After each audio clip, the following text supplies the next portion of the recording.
नमस्कार, मैं हितेंद्र कुमार। आप देख रहे हैं सबकी खबर टीवी। खास मुलाकात लेके दोबारा हाजिर हैं आपके सामने और ख़ास शख्सियत में आज फिर से हमारे साथ हैं बादली हलके से कांग्रेस पार्टी के बहुत ही अच्छे, बहुत ही जुझारू, बहुत ही मेहनती नेता दीपक धनखड़ जी। दीपक धनखड़ जी, बहुत बहुत स्वागत है। धन्यवाद भाई साहब। दीपक जी, आज जो मुद्दे हैं, थोड़ा सा जिस तरीके से भारत के अंदर लगातार मुद्दे चल रहे हैं और सबसे बड़ा मुद्दा जो आया है वो ये आया है कि आप क्योंकि किसान नेता हैं और किसान आंदोलन के अंदर आपकी बहुत ज़बरदस्त भागीदारी रही थी, तो एक किसानों के नेता होने के नाते एक मुद्दा आया है कि शंभू बॉर्डर से किसानों को छूट दे दी गई है। सुप्रीम कोर्ट ने आदेश दिया स्पेशली कि भाई किसानों को क्यों रोका जा रहा है सरकार से दिल्ली तक पहुंचने मिलने से, तो उसके ऊपर जीत हुई है और सुप्रीम कोर्ट ने आदेश दिए हैं कि किसानों को दिल्ली तक आने दिया जाए। क्या है आपके इसके बारे में मत क्या है? देखिए भाई साहब, बाबा साहब भीमराव अंबेडकर ने हमको संविधान दिया है जिसमें हमको अपनी आवाज़ उठाने की आज़ादी है। और जब पिछला आंदोलन चला तो उसमें 378 के 378 दिन मैं डासा बॉर्डर पर बैठा था, अपने काका ताऊ के साथ मैंने संघर्ष किया और ये काले कानून वापस हुए और सरकार ने वायदा किया था कि भाई एमएसपी भी हम देंगे और भी सरकार ने वायदे किए थे जिसमें सरकार मुकर गई। इसलिए क्या है, किसानों ने फिर से अपना आंदोलन शुरू करने के लिए वो अपने दिल्ली आ रहे थे और वो शंभू बॉर्डर पर रोक दिए गए। उनके ऊपर ये बुलेट की गोलियां भी चलाई गई और भाई ये वाटर कैनन भी, आंसू गैस के गोले भी छोड़े गए। तो ये कहीं ना कहीं क्या है, तानाशाही थी। और आज माननीय कोर्ट ने ये फैसला दे दिया कि भाई किसानों को अपनी बात रखने का हक है और भाई उनकी जो जायज़ मांगे हैं और वो सरकार के अपने आगे अपनी मांगे रख सकते हैं। और भाई ये पूरे देश के किसान और मजदूर की मांगे हैं, तो वो अपनी केंद्रीय नेतृत्व के आगे अपनी मांगे रखने के लिए जा सकते हैं। और हरियाणा सरकार को इससे समझना चाहिए और संज्ञान लेना चाहिए और उन किसानों को अपना क्या है आने देना चाहिए। शांतिपूर्वक तरीके से प्रदर्शन करना, अपना हक मांगना सबका अधिकार है। तो जिस तरीके से एमएसपी का जो मामला था दीपक जी, और एमएसपी जो है सरकार ने पूरी तरीके से जो है मानी नहीं है अभी तक, जो कि मांग है एक्चुअल में किसानों की, तो उस चीज़ के लेके किस तरीके से आप सोचते हैं कि भाई किसानों के लिए, क्योंकि देखो किसान जो है वो अन्नदाता है देश का। किसान जब अनाज उगाता है तो ही एक आम इंसान, एक आम आदमी या नेता कह लो या एक उद्योगपति कह लो, उसके पेट में अनाज जाता है। तो किसानों की मांग को लेके सरकार इतना क्यों इतना वो करे, पीछे क्यों आ रही है, बैकफुट पे क्यों आ रही है, क्या रीज़न है? देखो भाई साहब, ये सरकार किसान मजदूर विरोधी है, आम जन के हक में नीति नहीं बनाती, जन विरोधी नीति बनाती है।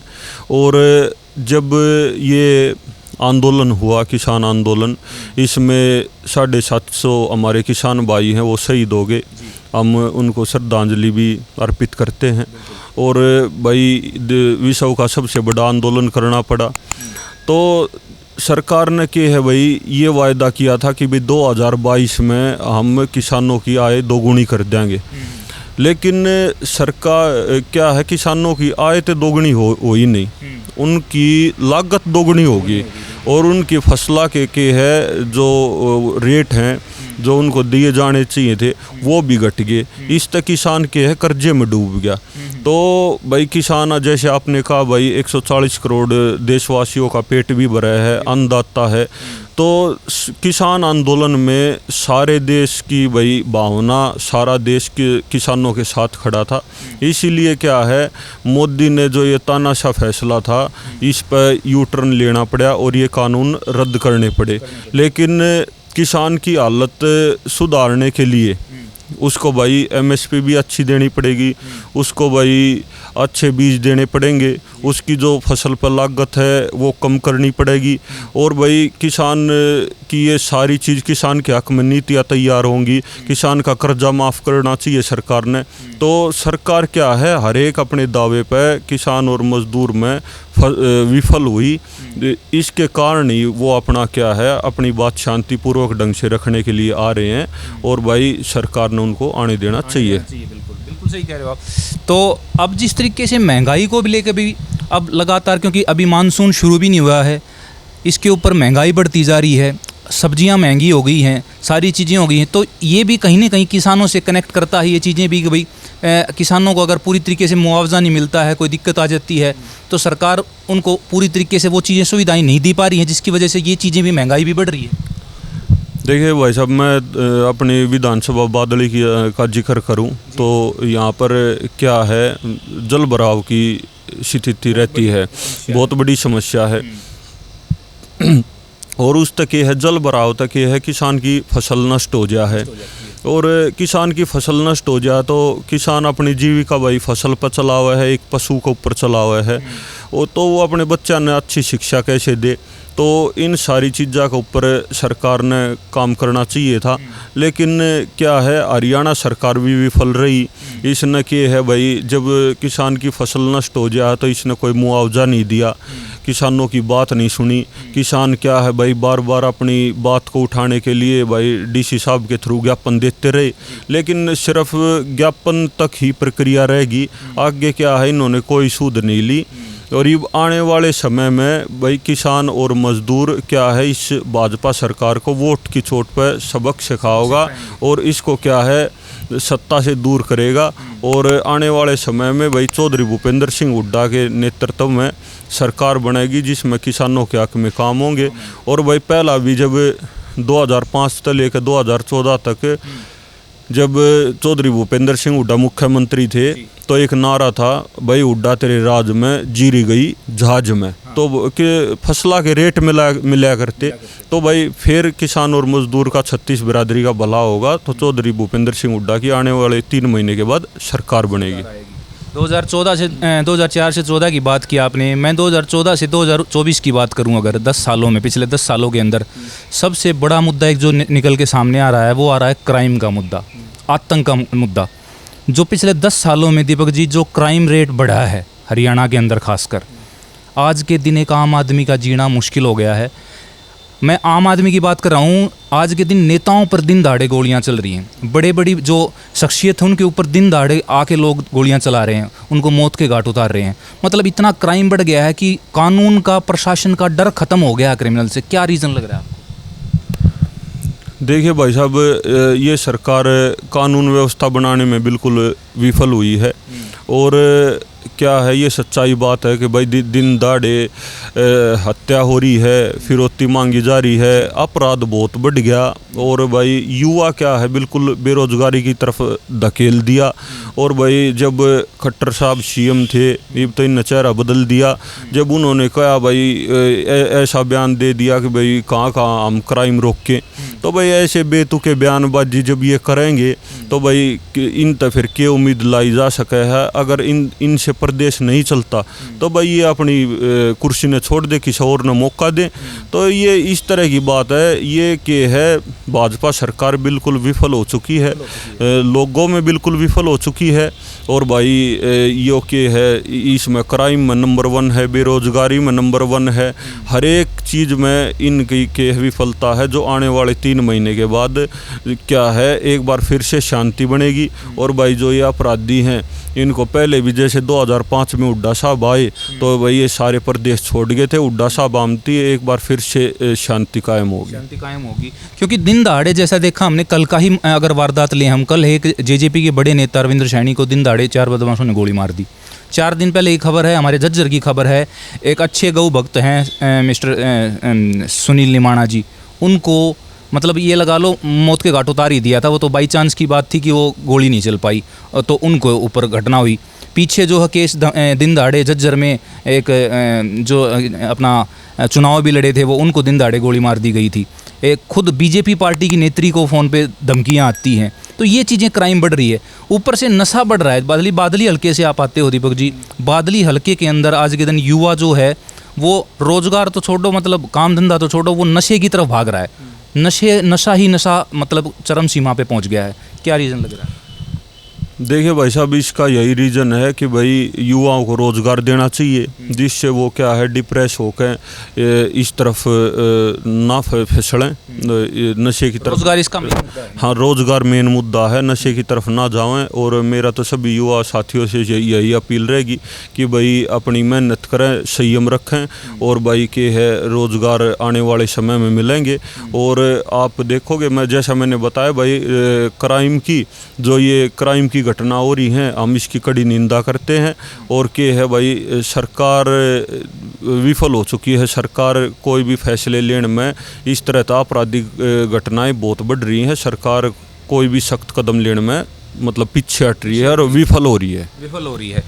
अब एक मुद्दा और लगा लो आप, देश का मुद्दा है युवाओं का, रोजगार की बात कर रहे हैं हम, युवाओं के भविष्य का मुद्दा है नीट का मुद्दा, जो कि बहुत ही आज के दिन ट्रेंडिंग न्यूज़ है पूरे भारत की, जिसके ऊपर सुप्रीम कोर्ट भी इन्वॉल्व हो गया है।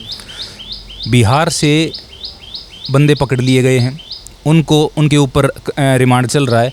रिमांड में बंदा जो है वो मान रहा है कि हाँ जी पेपर लीक किया गया था, और 2024 का नहीं, उसने ये भी मान लिया कि 2023 का पेपर लीक किया गया था।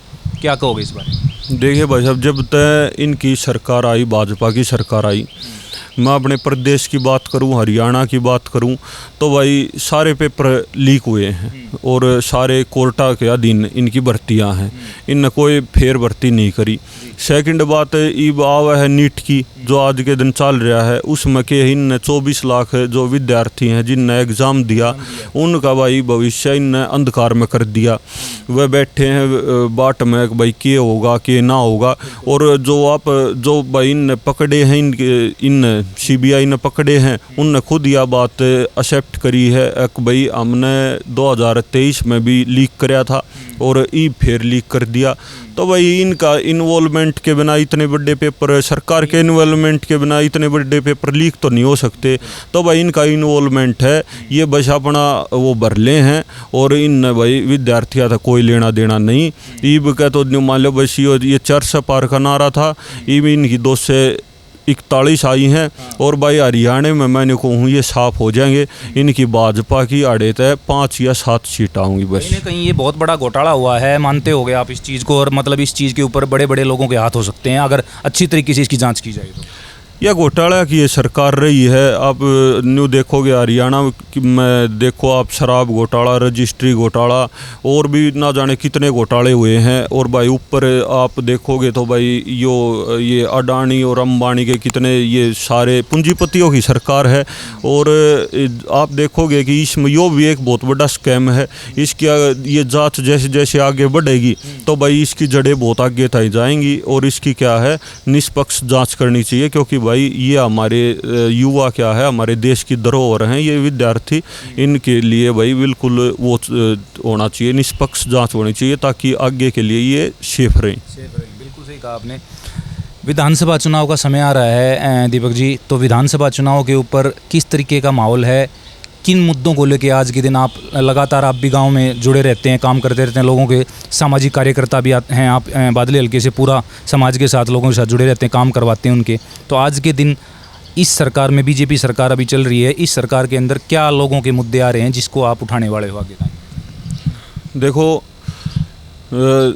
जैसा आपने कहा भाई, हमारा 378 दिन तक तो मैं किसान आंदोलन जब चला तो भाई मैं डासा बॉर्डर पर बैठा था, और किसान और मज़दूर की बात हमेशा अपने काका ताऊओं के साथ मिलकर हमने मजबूती के साथ उठाई। और बादली विधानसभा के भी मैंने मुद्दे बताए भाई, पीने के पानी की समस्या है, सड़कें टूटी हुई हैं, और जल भराव की भी समस्या है। तो और मैं हमेशा सुख में और दुख में, मैंने 19 साल हो लिए हमेशा अपने काका ताऊआ के बीच में रहूँ हूँ। और आने वाले समय में ईब आपने जैसे कहा भाई विधानसभा चुनाव नज़दीक है, तो भाई हमारी पूरी तैयारी है, और टिकट के लिए पूरा हम अपने चौधरी भूपेंद्र सिंह हुड्डा और भाई दीपेंद्र सिंह हुड्डा के पास अपनी टिकट मांगने के लिए जावांगे, और भाई अपनी बात रखांगे। और इतने साल तक मजबूत दावा है, और सर्वे भी होंगे, और सर्वे होंगे जो जनता के बीच में रहता होगा, जो जिताऊ कैंडिडेट होगा, ये सारी बातें हैं, ये सारी बातें पार्टी ने रखी हैं। इन सारी बातों के ऊपर मेरे को ये उम्मीद है कि भाई बादली विधानसभा के सम्मानित काका ताऊ और मातृशक्ति युवा साथी मेरा सहयोग देंगे भाई सर्वे में भी, और भाई नेतृत्व भी जो मेरे नेता हैं चौधरी दीपेंद्र सिंह हुड्डा, चौधरी भूपेंद्र सिंह हुड्डा, वो भी मेरे को आशीर्वाद देंगे। और आने वाले समय में जो भी बादली विधानसभा के मुद्दे होंगे, ये तो देखो भाई मैं सड़कों पर उठा सकूँ था तो मैं ना हमेशा अपने काका ताऊआ के साथ सड़कों पर उठाए, और आने वाले समय में भाई जो भी जिसा भी वो मिलेगी जिम्मेवारी मिलेगी तो वह जो भी मुद्दे होंगे वह मजबूती के साथ उठाए जाएंगे। देखो दीपक जी, आप भी राजनीतिक बैकग्राउंड से आते हैं, आपकी माताजी भी चेयरमैन रह चुकी हैं यहीं से, और अब अगर बात करें अभी मौजूदा जो विधायक हैं कांग्रेस पार्टी के ही हैं कुलदीप वत्स जी, तो यहाँ की सिचुएशन जो है वो आपको क्या लग रही है? क्योंकि आज के दिन जो ट्रेंड चल रहा है, क्योंकि अगर हम बात करें जज्जर डिस्ट्रिक्ट के हलकों की, तो खासकर बेरी हलके से जहाँ से दीपेंद्र सिंह हुड्डा काफ़ी भारी मार्जिन से जीते हैं, वहाँ से 55-56 हज़ार वोटों से जीते हैं, वहाँ के जो मौजूदा विधायक वो 6 बार विधायक रह चुके हैं, डॉक्टर रघुबीर कादियान जी। आज के दिन उनसे के सामने भी ये क्वेश्चन उठ रहा है कि भाई आप सेकंड लीडरशिप को मौका दो। तो यहाँ की सिचुएशन क्या लग रही है? यहाँ से आपको लग रहा है कि कुलदीप वत्स जो हैं वो उनको सरकार बैकफुट पे लेके जाए, उनका टिकट काट सकती है और युवाओं को यहाँ से मौका दे सकती है, ऐसा उम्मीद आपको लग रही है यहाँ से बादली हल्के से? देखो भाई साहब, इसका ऐसा है कि हम अपनी बात प्रमुखता तय लीडरशिप का आगे रखेंगे। हमारे नेता हैं भाई चौधरी भूपेंद्र सिंह हुड्डा और चौधरी दीपेंद्र सिंह हुड्डा के आगे अपनी बात रखेंगे मजबूती तय, और फैसला उनने लेना है। और के है हम अपना संघर्ष बतावांगे, इसमें के है हम न्यू बताओगे हमने भाई यो काम कराया, जो भी उनने पूछ रहे के काम कराया भाई के संघर्ष कराया, वहाँ बड़ा संघर्ष बताएंगे। और भाई जो भी सिचुएशन है फैसला उनके हाथ में है, जो भी वो फैसला लेंगे तो वो तो भविष्य होगा आपको। मतलब अगर कांग्रेस पार्टी या दीपेंद्र सिंह हुड्डा, भूपेंद्र सिंह हुड्डा जी अगर किसी और को भी टिकट देते हैं तो आपका कहना ये है कि आप पूरी तरीके से कांग्रेस पार्टी के साथ रहेंगे और जो भी उम्मीदवार यहाँ से आता है उनका साथ देंगे, इस तरीके का आप कहना चाह रहे हैं? देखिए, ये सारा भविष्य के अभी गर्भ में है, और जो वो फैसला करेंगे भाई जो उनने पहला फैसला कराया है हम उस पर भी अटल रहे हैं, और हमेशा हमारे उनके साथ पारिवारिक संबंध रहे हैं, और हम चौधरी भूपेंद्र सिंह हुड्डा के परिवार के साथ हमेशा जुड़े रहे हैं, और उनने की हमने राजनीति करी है। तो आने वाले समय में ये भविष्य के गर्भ में है भाई, अगर वह मौका जब देंगे तो मेरे को लगता है कि भाई सर्वे के आधार पर हम किसी की न्यू को नहीं भाई वो बैकफुट पा जा, हमने अपने काम बतावांगे, अपना संघर्ष बतावांगे, और उसी के हिसाब से हम अपनी बात रखेंगे और कांग्रेस पार्टी के पूरे साथ रहेंगे। जिस तरीके से दीपक जी, एक क्वेश्चन पूछूंगा मैं आपसे थोड़ा सा ले जाके कि भाई पीछे भी एक नेत्री जो कांग्रेस पार्टी से थी, किरण चौधरी, उन्होंने बीजेपी का दामन छोड़ के और कांग्रेस का दामन छोड़ के बीजेपी का दामन थाम लिया। कल का एक नया मुद्दा आया है कि सोनीपत के जो मेयर हैं निखिल मदान, वो कांग्रेस पार्टी छोड़ के बीजेपी में चले गए हैं। आज उन्होंने दिल्ली में ज्वाइन कर ली बीजेपी। तो इन चीज़ों से आज के दिन जो हरियाणा में जबकि लोकसभा में 5 सीटें आ गई हैं कांग्रेस की और एक अच्छे बहुमत के साथ उभरी है कांग्रेस पार्टी, जो क्योंकि पिछली बार 10 की 10 सीटें बीजेपी की थी, तो ऐसी सिचुएशन में कांग्रेस पार्टी को कहाँ तक लग रहा है आपको कि कुछ न कुछ इन चीज़ों का नुकसान पहुँचेगा? ये चीज़ें जो हो रही हैं, कांग्रेस पार्टी के नेता जो छोड़ के जा रहे हैं बीजेपी की तरफ। देखिए भाई साहब, यह अपनी अपनी विचारधारा है, और जो अपनी महत्वाकांक्षा के हिसाब से भाई पार्टी बदल ले हैं, तो जनता सब देखा है। आज के समय में जनता बहुत समझदार हो गई है, और कांग्रेस पार्टी एक बहुत बड़ा संगठन है।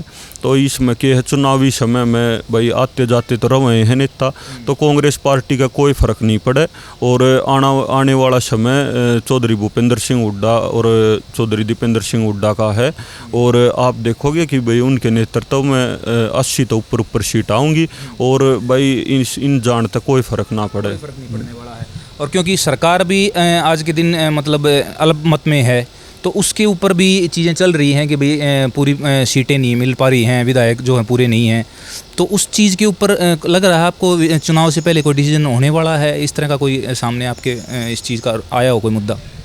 देखिए, जन भावना के हिसाब से तो इन की है, इनकी सरकार अल्पमत में है, इन रिजाइन दे देना चाहिए। लेकिन के है ये थोड़े है अलग तरह के हैं, ये इतना प्रजातंत्र ने ना मानते और ये संविधान ने बदलने की कहे थे। तो इनका ऐसा सिस्टम इन बनी बनाई सरकारें कई राज्य में जब इनकी एक तरफा थी तो इन तोड़ी हैं। तो ये इस चीज़ का सम्मान नहीं करते। वैसे तो इन इस्तीफा दे देना चाहिए, नहीं तो आने वाले समय में क्या है जनता इन अल्पमत में करेगी। जनता अपनी मतलब वोट से चोट देगी इनको और बताएगी कि भाई जिस तरीके से लोकसभा के अंदर एकदम से उलटफेर हुआ है और जहां मतलब 7 सीटें जहां बढ़त में थी कांग्रेस पार्टी, लेकिन 5 सीटें फिर भी कांग्रेस पार्टी निकालने में कामयाब रही है यहाँ से। अब अगर विधानसभा के अंदर बात करें, जैसे लोकसभा के अंदर अगर हलकों की बात करें तो 42 या 43 हलकों से 44 हलकों से जो है कांग्रेस पार्टी बढ़त बनाए हुए है हरियाणा के अंदर। तो क्या लग रहा है आपको सिचुएशन की, अगर लोकसभा चुनाव विधानसभा चुनाव के अंदर क्या सिचुएशन हो सकती है कांग्रेस पार्टी की हरियाणा के अंदर? हरियाणा के अंदर आप देखोगे कि भाई यो लोकसभा में तो ऑफ हुई है और विधानसभा में जनता के इनने साफ कर देगी, मन बना लिया।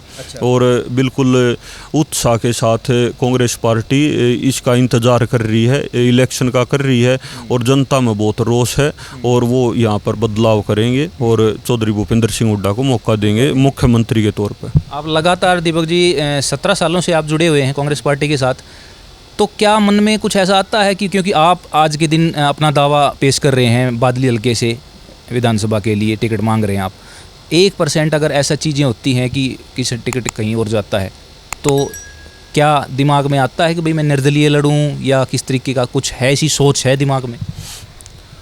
देखिए भाई साहब, मेरे को नहीं लगता जो मैंने संघर्ष कराया है, जो मेरे काका ताऊआ के साथ मिलकर, जो मेरे भाईचारे के साथ मिलकर जो मैंने काम कराया है, मेरे को नहीं लगता कि भाई मेरे तय अलग टिकट जाएगी और टिकट मन नहीं मिलेगी।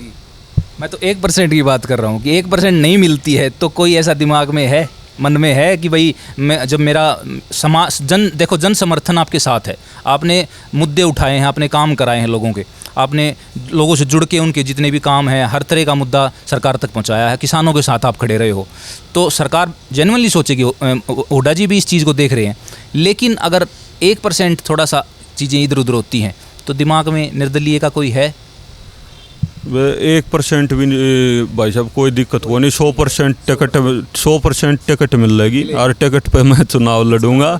और किसान की, मजदूर की, भाई अपने कलरक बैठे उनकी, भाई आशा वर्करा की और भाई अपने जो सरपंच थे उनकी, और जहाँ भी भाई मैंने बताया जल भराव की और जो भी समस्या भाई मेरे बादल विधानसभा में सड़का की, भाई और भी जो भी समस्या थी उनमें मैं अपने काका ताऊआ के साथ मैंने सड़का पर संघर्ष कराया और 100% मैंने नेतृत्व भी आशीर्वाद देगा और बादली विधानसभा की जो सम्मानित जनता भी आशीर्वाद देगी और जो जिम्मेवारी वो देंगे उनमें मैं बड़ी मजबूती से निभाऊंगा। बिल्कुल सही बात कहा। तो बादली हल्के की जनता, जज डिस्ट्रिक्ट की जनता, जो भी लोग देख रहे हैं, एक अच्छा सा मैसेज आपके लिए, क्योंकि आप लगातार जुड़े रहते हैं, आपके लिए सवाल भी आएंगे तो हम आपको बताएंगे, एक मैसेज आप दे दीजिए अच्छा सा उनके लिए। देखिए, मैं तो यही मैसेज देना चाहूँगा कि भाई जो ये क्राइम रेट इतना बढ़ रहा है और जो कानून व्यवस्था इतनी ख़राब हो चुकी है, और भाई आने वाले समय में भाई युवा साथियों से भी ये आह्वान करना चाहूँगा कि भाई आने वाले समय में 3 महीने के बाद जब आप वोट की चोट तक बदलाव कर दोगे, जब चौधरी भूपेंद्र सिंह हुड्डा की सरकार आ जाएगी तो उनके जब सरकार में युवाओं को रोज़गार मिलेगा, भाई किसानों को MSP की गारंटी मिलेगी और भाई हर एक हमारे जो SC भाई हैं उनको 100 गज के प्लाट मिलेंगे और भाई 36 बिरादरी का भला होगा। इसलिए कि वह आने वाले समय में भाई अपना एक कीमती वोट 3 महीने के बाद चौधरी भूपेंद्र सिंह हुड्डा के पक्ष में डालकर अपना के है आशीर्वाद उनको दें, 90 की 90 विधानसभाओं में आशीर्वाद दें। तो बिल्कुल सही कहा आपने और हम भी आपको शुभकामनाएं देते हैं। जिस तरीके से आपने कहा कि भाई मैं सीट का दावेदार हूं और यहाँ से सीट मिले और आप यहाँ से चुनाव लड़ें और जीतें चुनाव, तो हमारी शुभकामनाएं आपके साथ हैं। बहुत बहुत धन्यवाद भाई साहब, बहुत बहुत धन्यवाद आपका।